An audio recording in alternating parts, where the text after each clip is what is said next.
So, good morning, class. We're going to continue discussing trends. Okay. So, previously, we discussed what is a mega trend. So, basically, you have dynamic population, growing opportunities, mega cities, increasing connectiveness, and decreasing privacy, healthier and sicker, rise of individual choice of and fracturing of the mass market, rise of the individual and decline of social cohesions, cultural convergence and increase of extremes, always on virus of the greed and emergence of public opinion of revolutionary force. So megatrend is worldwide, okay, and it will last long. That is megatrend. So let's continue discussing microtrends. So microtrends, it advocates localization as opposed to globalization, recognizing that people and communities have never been more sophisticated and more knowledgeable about the choices they made in their everyday lives. So microtrends is a tendency in direction of some phenomenon that is fairly persuasive within a given sphere of influence and lasts for a few years. So if we're talking about megatrends, it lasts maybe 15 years, 20 years, or it will last for long if we are talking about megatrends. But on the microtrends, it lasts only a few years. Like you have trend timeline as specified, 10 years only, futurist scenarios, 5 years only, demographic analysis, consumers behavior, 2 years only, microtrends, retail innovation, design direction, and the shortest trend is today, which is sales data brand perception, if we're talking about on the business line. So on the business line, it's more on sales that is trending. What is the sales of the business? What is the future of, let's say, retail innovation design direction? What about your future if you have a business for 5 years or 10 years? That is a trend because you are going to repeat that one all over again. Okay? Because you have the process. Here, what is a trending today? What is trending? COVID-19. So you have one trending, how to find sources. Okay? Vaccine.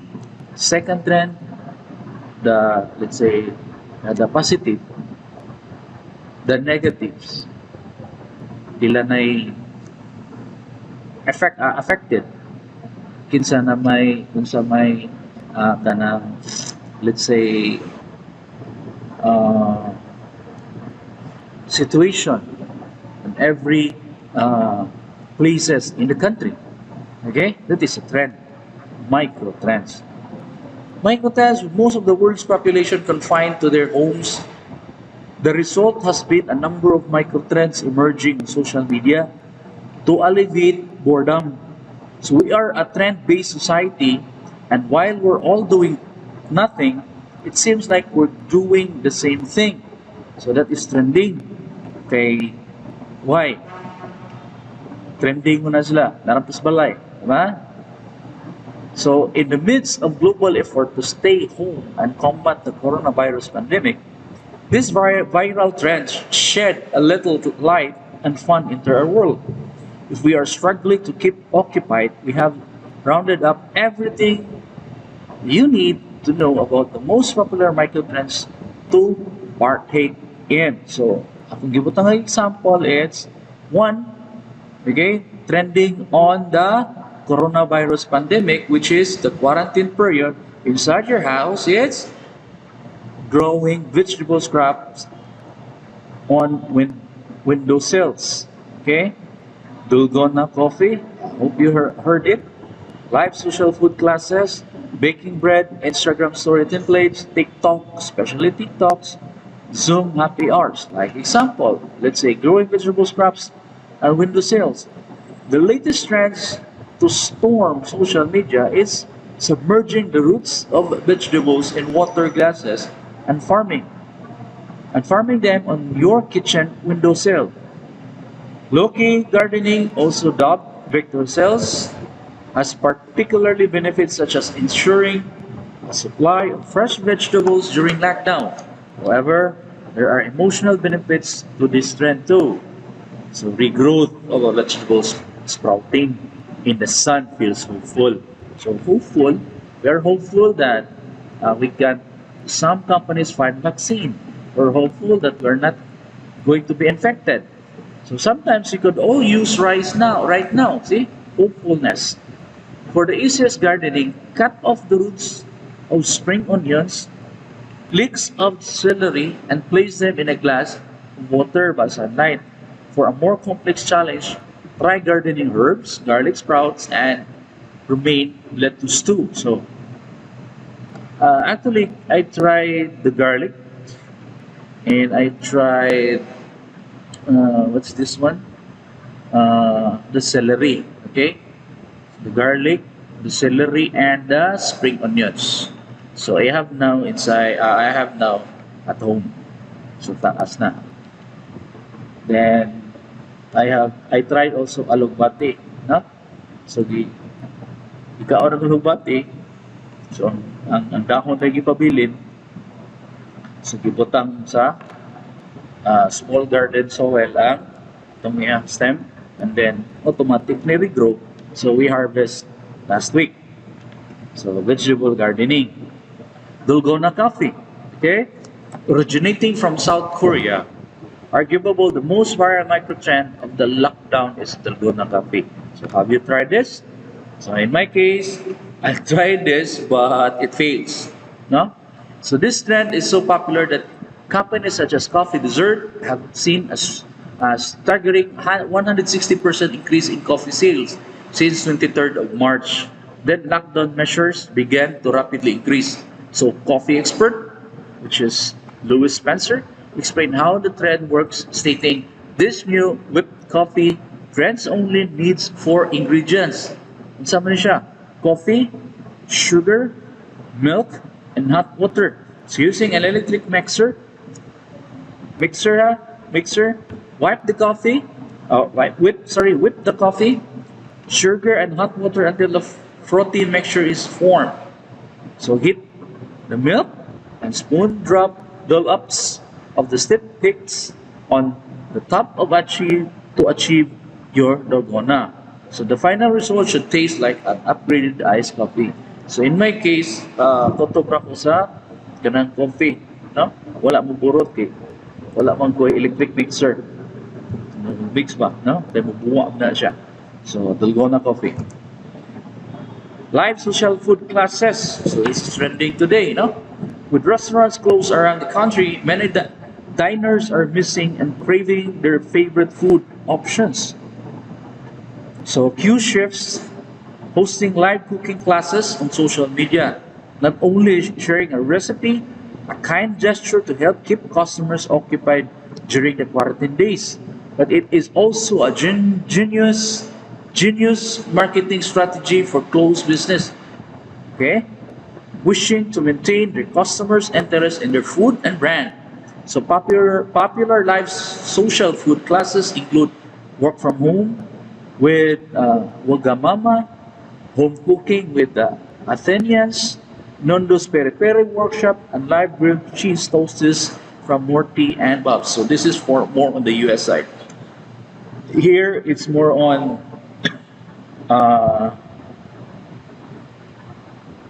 kanang sa Magnolia, no? Magnolia, which is in the CNN. So na siya live social food classes. So baking bread. So while in lockdown, people are baking bread rather than shopping for it to pass the time. So baking is known to have comforting anti-stress effects, and bread is considered an essential food item that requires time and patience to prepare. So whether it be an easy banana bread or an authentic Italian pizza dough recipe, try something new and learn how to bake fresh bread.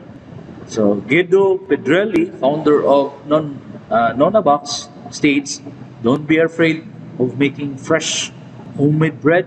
It is so simple just to mix up some flour and water, and there is nothing like the aroma of fresh bread baking in your kitchen, which will make your whole family hungry." So, in fact, some of my friends make bread and then they sell not the bread, cakes, and so on.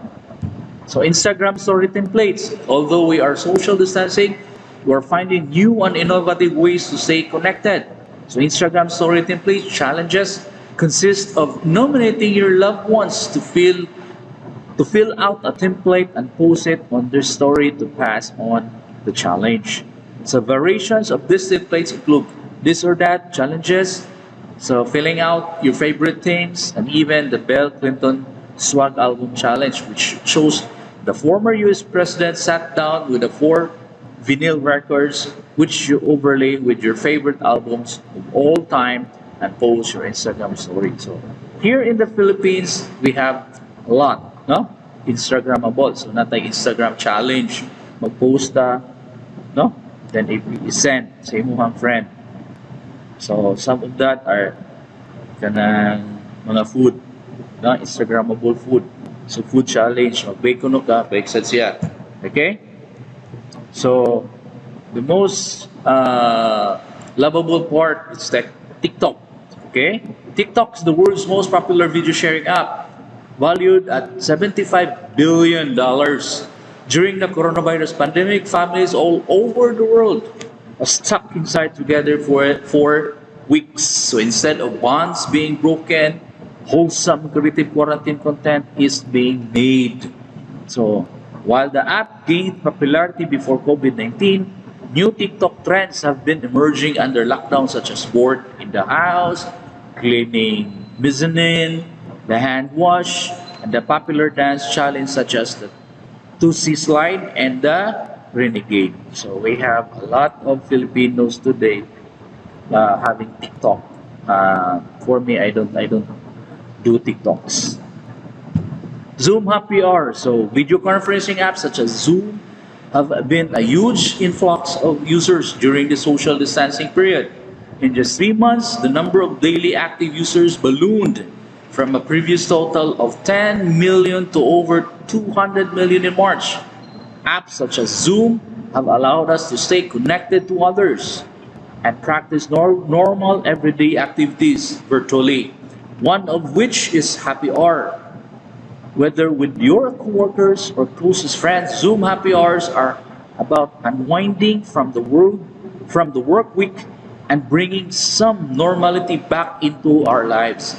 With that ability, the schedule of future one-time meeting, everyone is available to join in for a few drinks and laughs whilst practicing safe social distancing measure. So Zoom happy hours is for barcadas, co-workers, but some offices use Zoom for their meetings. Okay, in fact, companies today uses Zoom.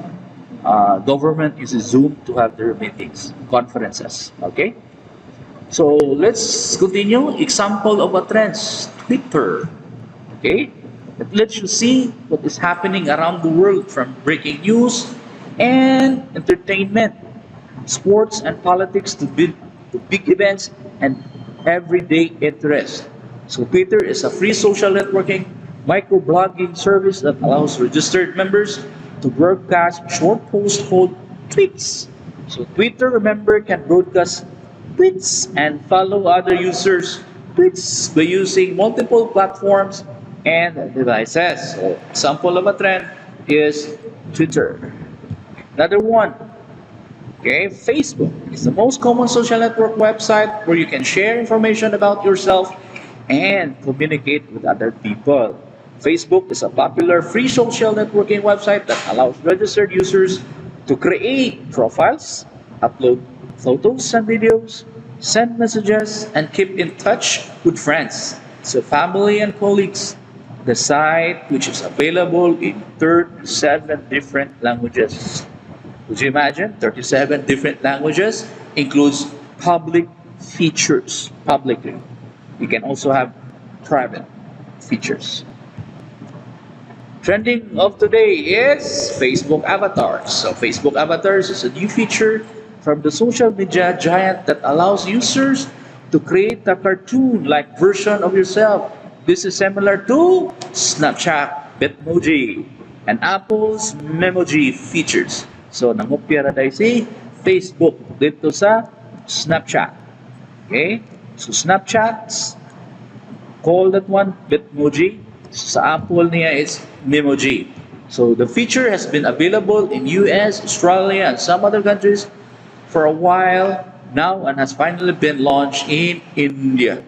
So in my case, I don't have any Facebook avatar because sa kung saan ako click, wala kay gawas o Facebook na avatar.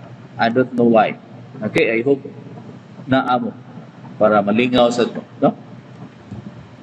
Process in identifying a trend. So we have trend analysis, trend spotting, trend spotter, and projecting trends. So let's go to trend analysis.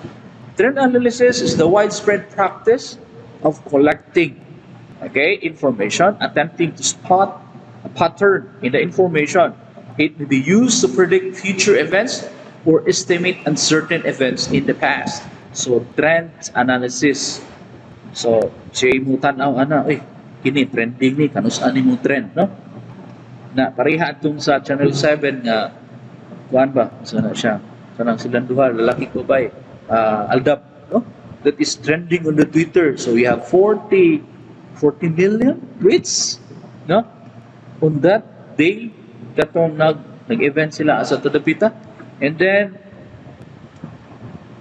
every week they have 2 million, 3 million trends a week, no? Or yes, a week.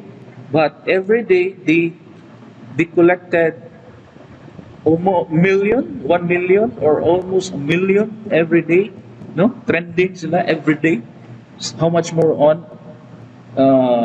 the last week? Hantod na human sila, no? So that is trend. So trend spotting is the identification of a new trends or attempting to see the future. Trend spotting is attempting to see the future in the present. So being able to predict a trend is a valued skills for the global citizen. Trend spotting is sometimes called cool hunting and trend analysis. Take note as trend spotting is different from ongoing trending. Like, give an example, trend spotting.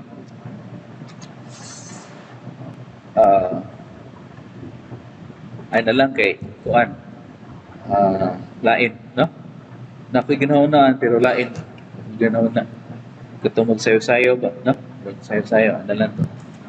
So, let's go to other example on the trend spotting. Trend spotting, okay, example. It's na naglakaw, no? You see an old man, no? An old man walking on the street, bicycle, pero yung bicycle guba na kayo, no? So yung mga gibidyuhan niya, after videoing, luoy mo ka sa imong kitabangan, okay? So yung mga gi-upload, so na-trend siya. Okay, you spot a trend, no? So that's trend spotting, attempting to see the future in the present. Kasi ma-trending or yes, ma-trending, no? Video hanin ako, no? So that's it. Trend spotter is a person. Trend analysis and trend spotting is let's say na siya, may mahitabo, ha? May mahitabo. That is what happened. Pero kanay trend spotter, this is a person who notices and reports on new fashions, ideas, or activities that are become popular. They are people who notice and reports on new fashion activities that people are starting to do. Trends matter mostly on the blogs. Okay, katong namatay, may kayo, no? May kayo makita sa, uh, let's say, trend. So, nabakabantay pa mo, katong, hello, good morning! Ganana, no? Trend man gihapon to, hantod, it fades away. So, sige to, hantod, wala lang ka, ang greetings, your greetings will be, hello, good morning, no? So, una.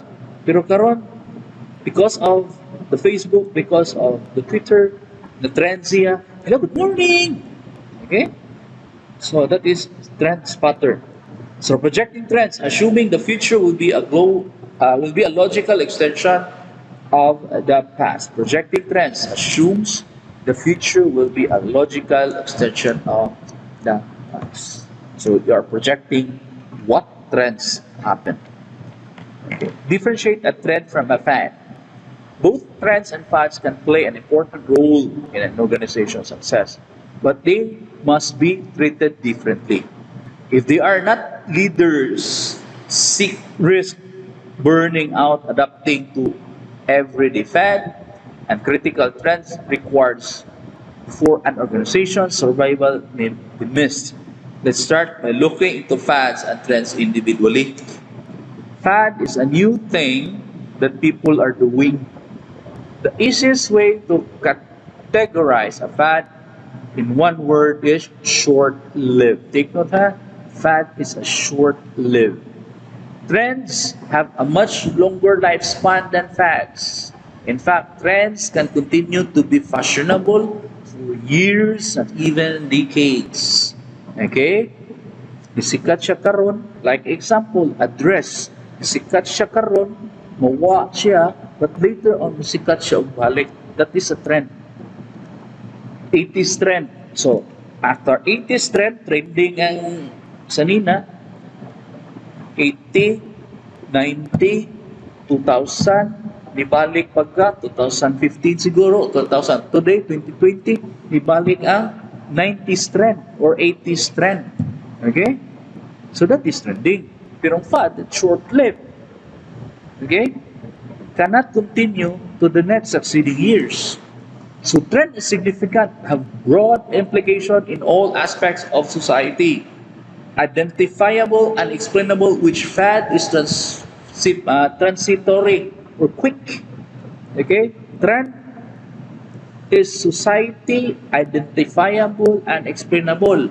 The fad is transitory or quick, instant, no?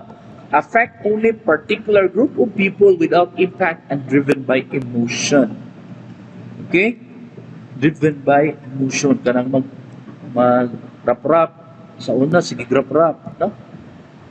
Okay. Anak next video. Dayon, after na, wala na. Okay? Fad typically spreads quickly, but disappears equally quickly. The easiest way to categorize a fad is one word, short-lived, typically, na double, ha, na double. Simple yun. Sorry, na double ang slides. Okay, tara. So, trends have a much longer lifespan than fads. They can continue to be fashionable for years or decades. So, the primary difference between trends and fad is that trends have the potential to be long-term influence on the market. Long-term influence on the market. So, rapid changes is a constant feature of our lives.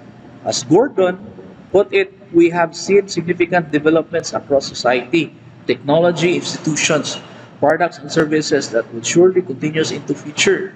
We know that the future generation will be different in an easy way. New technologies, market shifts, even our social values and traditions may damage. So we use our trends, both local and global, so to position our organization and ourselves. We can also influence some events for our own advantages in the future. So that is a trend. So magbuhat kang trends, okay, maybe for the future generation, na ilahang magamit. Okay? Or magbuhat kang fad, which is short-lived lang, no? For fun. Maybe musikat siya in the society, common rin niya dire, no? Pero sa gawas, wala siya mahibaw eh. So that is a fad. Pero nagsulob ka og mga design nga masalina niya gisundog sa fashion, as fashion. So niadto globally, and then that's it, no? So one example of a trend, okay, it's BTC. Okay, they conquer, they uh, only known before in Korea. Now they're known globally. So that is a trend. Why? Because they have an impact to their culture in Korea. Okay, BTC is now very popular today. In fact, they have say lots of awards, no? Na nakuha. Sikat na kayo sila, no? So example sa YouTube, BTC, makita nimo daghan kayo sila og na breaking records. Nag-release sa ilang single pila ka milyon, no? Eh dito, hapit na siguro sila naka-break sa record sa Bitong siguro, no? Kay sikat tungod sa kasikat. That trends, that is not fad. Okay?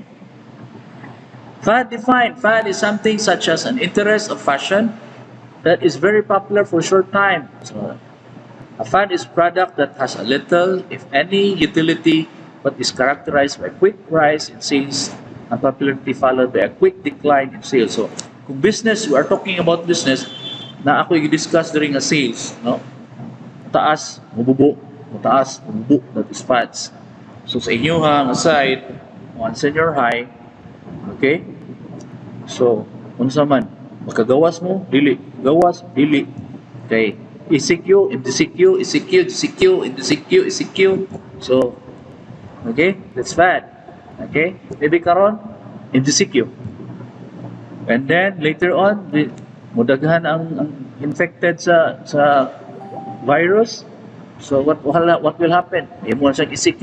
Lockdown na sad. So, that is a trend. That is not a trend. That is a fad. Okay? So, we have here an example of a fad. Hula hoop, yo-yo, virtual pets, frisbee, Pokemon, Hello Kitty, lumban. So, hula hoop, no? Uwa naman siya. Yo-yo. In fact, na-trend na sa una, no? Yo-yo, sige mig yo-yo. So, pila ka buwan, uwa. Okay? Virtual pets. Katong na Tamagotchi, no? Dadon. So, ipakanon mo ang imuhang pet. Ya, kung dili magpakaon, mudaot imuhang pet. That is virtual, ha? That is virtual pet. So, pakanon mo, padrink nimo water. So, mutambok siya, and so on. Just like having a real pet, but it's virtual. Gamay ra kayo siya. That's Tamagotchi. You have freebies, Pokemon. Diba Pokemon? Kasi nakaduwa ang Pokemon dere, no? So, nabuang sa kong Pokemon lang, sige, ato-atog mga lugar, no? Yeah, manakop kong Pokemon. Okay? In fact, maatog ka na mga lugar, mag-drive og sasakyanan, sige. Na mag-drive, ako, sige po ba na, honong ta. O sige, lakaw. Okay? And then, it fades away, no? In an instance. So that is a fad. So a fad is an intense but short-lived fashion. It is widely shared enthusiasm for something. So a fad is different from a trend in that a fad always have a definite beginning and an end. So a trend, on the other hand, evolves and changes as it continues to grow. So fad short and trend is long. Okay, example. The Ice Bucket Challenge, a trend or a fad? So that's my question to you. Trend or a fad? So if you say a fad, it's correct. Some of you says it is a trend. No, it is not a trend. It is a fad. Why? So One article in Rappler, now Manila, Philippines, has definitely seen at least one of those viral ice bucket challenge videos. So these viral videos are the latest craze on the internet. So latest craze on the internet. The New York Times reported that more than 1.2 million videos were shared on Facebook between June 1 and August 13. And the challenges was mentioned on Twitter more than 2.2 million times since July 29 this year, or last on that report, which is 2014. These viral videos try to raise awareness about disease called, that is not last, huh? Sorry, that is not last. That ALS, no? ALS. And it is helped that even big personalities have taken part in, not just making the disease known, but also also donating for this cause. Not all those who have joined the video challenge actually known as is. So what the video is all about? It's all about information, health information. So na-trend siya, pila lang ka months. Yan, mag-donate. Ang nakabati lang, no? It's ang uban, butang video, mga pakong, no? Dili water kay pag-ana, in this water mo sulod diri sa ato ang head, dili ang usaman ka entero ka bakit, bang, no? So that is one example of a fad. So in summary of fad and the trends, a fad is sometimes a quick gains in popularity, and a fad just a quickly, no, fad is just a quickly happening, sometimes just not quick enough. Clothing, food, exercise, hairstyle, languages are all areas that are subjected to fad. Okay? So, kung na-18 supermodel wearing this year's bathing suit that is high-waisted is a picture of a fad. So, there are fleeting and often last of a season, but they carry over a couple of years. So, bathing suit nga, sa itong bathing suit, no? And this does not mean we ignore them. Indeed, we do need to be aware of them if we deal with population of employees who may be subjected to following them. Fashion, languages, and behaviors all have an effect on the workplace, regardless of how fleeting they may be. Fads are often heavily driven by social media today. In fact, social media at one time was considered a fad, which has now evolved in a trend. So before, ang social media is a trend, is a fad, but today it's a trend. Okay? Chatting. So before, our chatting is MIRC, no? MIRC, ang among trend. Tara sa skilled, then we chat with other people. We have categories. If you want, let's say, more on adult category, so you get inside more on your category, no, millennials or X. Suot ka dito, no, dili X nga X generation.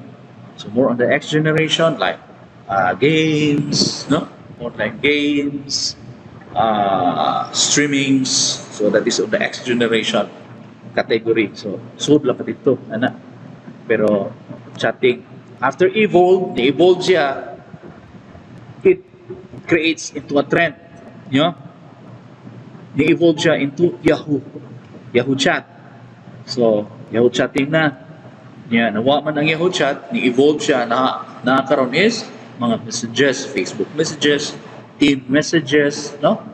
Google messages, and so on and so forth. So from fad, created siya into a trend. So trend are a bit of slower pace, but represent something that is occurring on a much wider scale than a fad. A style of a dress may be a fad that only affects one segment of a population, but the use of social media is a trend that reaches a broader segment. It has taken a bit longer to develop on that broad basis, but now has the staying power that indicate it is a permanent alteration of a landscape.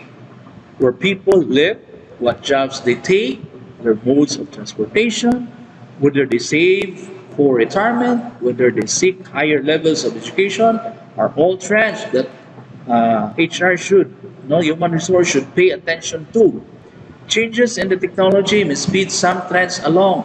The nature of TV viewing is subject to trends, and the resulting celebrity workshop of non-celebrities is a trend that has taken several years to develop. The key is to pay attention to your employee population. Where do they fit? What trends seems to be the ones they will be subjected to? This will allow you to start preparing for any shift that might occur. So, in the business side or the company side, so they take the fat, they look fat maybe to become a trend. Okay, like for example, okay, I'll give you one example. The best example is TV viewing. No, based on my example, TV viewing.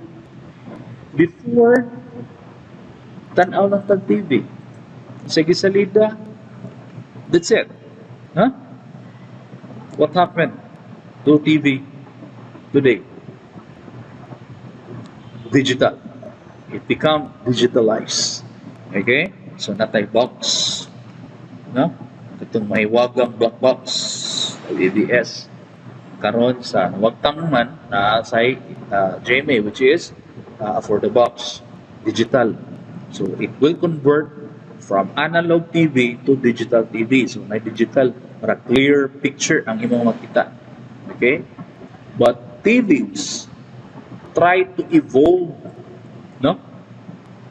They try to inject the digital TV to their unit. So instead, balik kag box, dili na natay smart TV. Injected right away, so it will get a reception, a digital reception. Okay? Plus, naapa dyan one internet box. Okay, nigawas. And then, another one, evolve pag yun ang TV.